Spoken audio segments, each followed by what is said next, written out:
Bon déjà Milan, merci. Merci de faire cette interview. Merci pour tout ce week-end.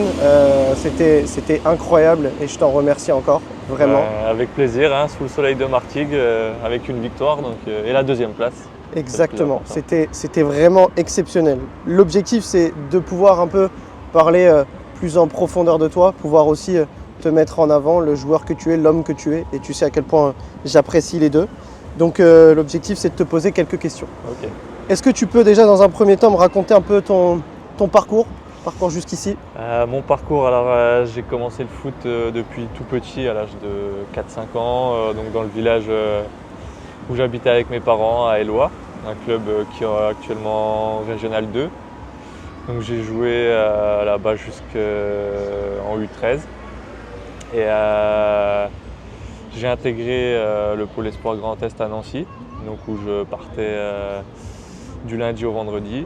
Et le week-end, durant les 2 saisons là, que j'ai fait là-bas, je jouais au SAS Épinal. Et du coup, à l'issue de ces 2 saisons, j'ai intégré le centre de formation à Metz, donc à 14 ans je devais avoir.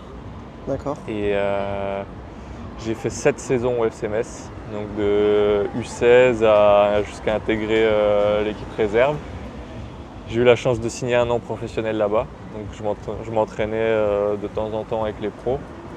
Et par contre, j'ai jamais eu la chance de jouer en Ligue 1, Ligue 2 avec les pros, mais je joue en N2 avec le FC Metz. Ensuite, j'ai pas été conservé à l'issue de cette année-là. Et j'ai rejoint Cholet en National 1, où j'ai fait 2 ans. Et cet été, j'ai rejoint Martigues, pour ma 3e année en National. Ok. Qu'est-ce que tu retiens finalement de ces années centre de formation? Qu'est-ce que tu as aimé le plus dans ces années centre? Année centre, franchement, c'est que des bons souvenirs. L'exigence, le travail tous les jours à haute intensité, tout est fait en sorte pour que te mettre dans les meilleures conditions et qu'il n'y ait que le football, même si bon, il y avait les cours à côté, mais ça privilégie le football. Et franchement, j'ai connu des personnes, des coachs et tout, avec lesquels je suis toujours en contact, des amis que je suis toujours au contact aussi. Donc franchement, c'est que des bons souvenirs, le parcours en Gambardella. J'ai connu mes premières sélections en équipe de France aussi en U16. Non, franchement, les années centres, c'est que des bons souvenirs. Maintenant que tu es dans ce championnat national, que tu commences à en avoir fait plusieurs saisons, Ouais. comment tu le décris ce championnat national? C'est un championnat vraiment très compliqué où il y a beaucoup d'intensité, beaucoup de duels. Et non, franchement, il y a de plus en plus de clubs pro. On prend cette année 9 clubs pro et 9 clubs, on va dire, amateurs. Mais franchement, il y a des exigences Ligue 1, Ligue 2. Et d'ailleurs, c'est pour ça qu'ils sont en train de parler de la Ligue 3 professionnelle, parce qu'en termes d'exigence et d'intensité, on se rapproche, on va dire, du monde pro. Et c'est un championnat vraiment qui m'a fait mûrir et dans lequel j'évolue et je continue à prendre du plaisir au quotidien. C'est top, vraiment, vraiment top. En dehors de ce sport et de l'exigence de tout ce qu'il y a, qu'est-ce que tu aimes faire toi en dehors de ton sport? L'année dernière, j'ai beaucoup joué au paddle, cette année un petit peu moins, mais je sais que je prenais pas mal de plaisir avec ce sport. Cette année, j'aime bien jouer au poker.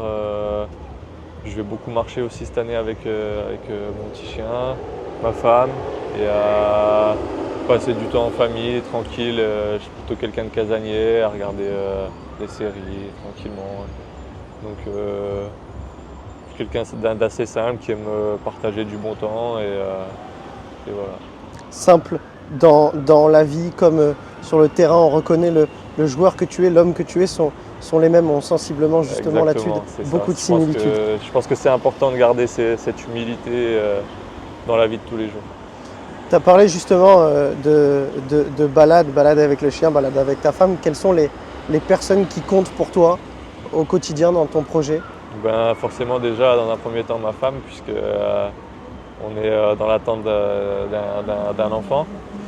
Et forcément elle m'accompagne tous les jours, elle me soutient, c'est mon premier soutien, elle est avec moi tous les jours, donc dans les bons comme dans les mauvais moments.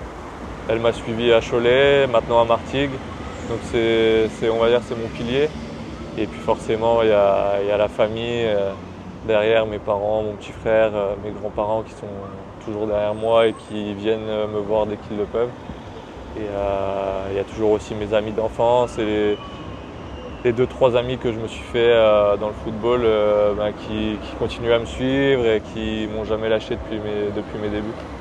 Très très très bien entouré et de quoi prendre pas mal de plaisir, que ce soit sur le terrain. C'est pareil, c'est important d'avoir un bon entourage et de toujours garder la tête sur les épaules. Et même si ça m'arrive rarement, on a tendance un petit peu à s'enflammer ou quoi, il y a toujours quelqu'un pour nous remettre sur le bon chemin.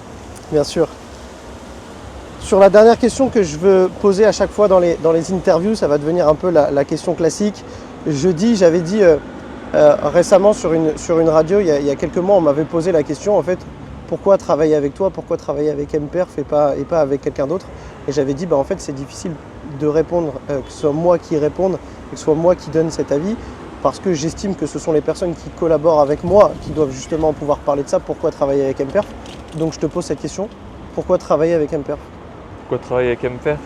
Tout simplement parce que l'aspect cognitif, on se rend bien compte que dans les clubs de très très haut niveau, ça commence à prendre une part importante du travail. Et dans des clubs un peu plus, on va dire amateurs, c'est très compliqué de mettre en place ce type de travail. Et je sais qu'avec MPerf et toi, il y a cet aspect cognitif où on peut justement travailler. C'est un axe qui est important à développer, je pense. Et moi, c'est pour ça que j'ai commencé à travailler avec MPerf et avec cet aspect, on va dire, cognitif, mental pour le sportif. Ok, merci beaucoup. Avec plaisir. Merci pour cette interview. Encore une fois, merci pour tout et on se retrouve bientôt justement pour la diffusion de cet épisode. Milan, merci énormément, merci à toi.